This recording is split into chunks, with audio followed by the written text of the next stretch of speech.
Hi everyone, my name is Varsha Swaminathan and I am from Massachusetts.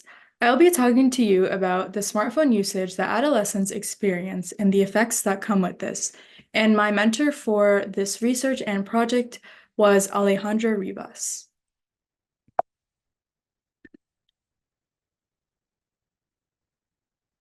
My topic surrounds the overuse of and/or addiction to smartphones by adolescents and the direct effects that come with that. In recent times, individuals have begun to acquire smartphones at a progressively younger age, and nearly all information, social interactions, and education utilizing these devices leads to our generation and those younger than us to be hooked onto our smartphones. All around the world, schools are shifting to using online resources instead of the traditional paper and pencil method, and social media and messaging apps have become more prevalent and advanced than ever, also making these platforms extremely popular among the younger generation. Young individuals who use their smartphones and their parents who grant them these devices are often unaware or careless of the direct effects due to the overuse of these devices.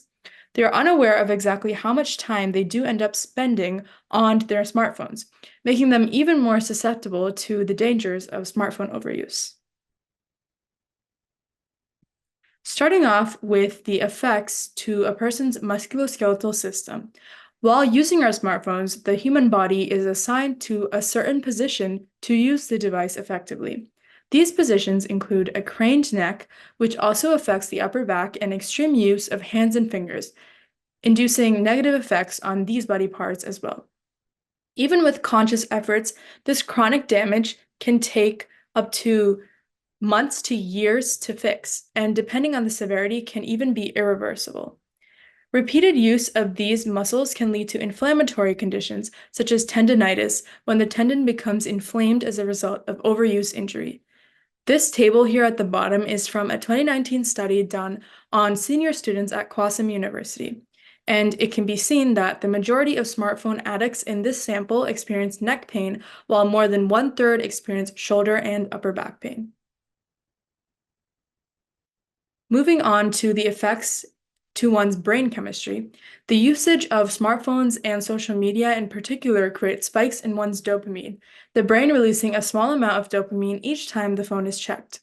The brains of smartphone addicts have directly shown a lower number of brain cells in several parts of the brain, including the left anterior insula, which has also been attributed to substance addicts, and the right prefrontal cortex, the area of the brain responsible for self-control.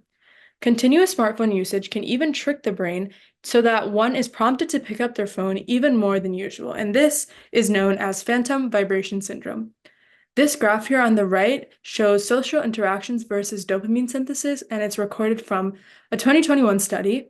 And it shows that the amount of times a subject touches their screen was recorded, and more touches correlated with a lower dopamine synthesis capability. So it overall shows a negative correlation. Finally, moving on to the behavioral effects of smartphone overuse. Checking smartphones frequently will trigger a stress response, releasing cortisol within one's body and potentially leading up to psychological distress. Fear of missing out, or FOMO, induces a belief of missing out on social events due to a disconnection from using a smartphone, as well as the need and compulsive behavior to follow up on these perceptions and to regain social connections. Increased smartphone usage and/or addiction leads to poor sleep quality, in turn leading to poor academic performance or a lack of alertness throughout the daytime. These decreased sleep levels would be caused by the effects of phone usage on melatonin levels and in turn circadian rhythm. And this graph here on the right is from a 2018 study on the use of smartphones during what are considered sleeping hours. And it shows that while many more individuals use their smartphone during the waking hours, several individuals are still interrupted by a notification on their smartphone in the middle of the night. While smartphones allow for an entire world of information to be right at one's hand, there are overall more negative effects on the user. Smartphones increasingly being used by adolescents can have a detrimental effect on their ability to function and focus throughout this crucial period of their lives. It is therefore imperative to realize and understand all of the drastic effects using smartphones can have, not only on these young individuals' abilities to work and focus, but also their risks to gain a musculoskeletal complication or even their ability to experience happiness. As a call to further research, further investigation can be done on the psychological effects of temptation and the ability to resist it, especially when considering the ease with which parents allow their child to gain access to a smartphone at a young age. It can be performed on the reasons parents choose to provide their children with smartphones at varying age groups. And that concludes my presentation. Thank you so much for listening.